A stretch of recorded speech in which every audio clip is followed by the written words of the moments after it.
Hello and welcome to Michael's Minty Music for today. Today we review Talking Heads' 1978 album, More Songs About Buildings and Food.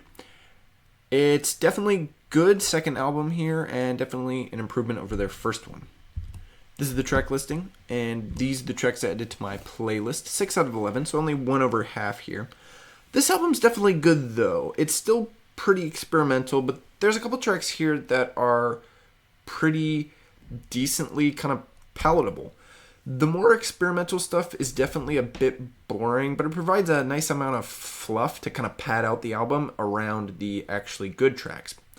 The flow is pretty good, the opening track is a great opener, and the album manages to keep a steady but still slightly varying speed and tone throughout the first half. Side 2 definitely isn't as good as Side 1. Most of the tracks on the back half just aren't as interesting as the front, although Take Me to the River is a nice change of pace towards the end of the album, and The Big Country is not a bad closing song. The genre is still experimental new wave rock, but there's more kind of pop sensibility here. You can really hear the more classic new wave sound of the early 80s coming out of some of the tracks. So it's definitely a sort of transition into their sound album, and definitely influential on a lot of other sounds in this time period.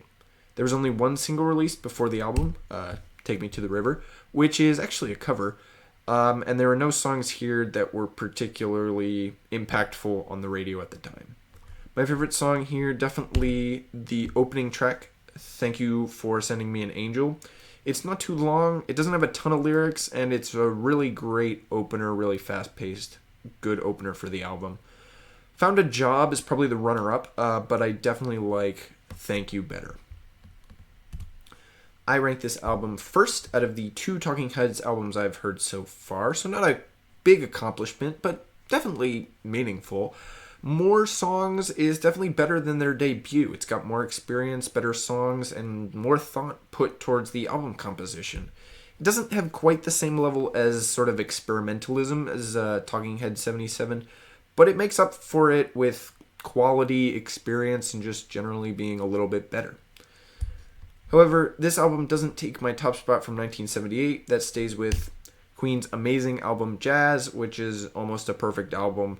It's definitely not losing its spot anytime soon. It will take a really experienced band to kick off that one, so definitely not losing its spot to Talking Heads here. Next up is INXS's 1984 album, The Swing. It's hitting its 40th anniversary on April 2nd, so now is a great time to review it. Plus, it's pretty decent, so stay tuned for that, and as always, stay minty.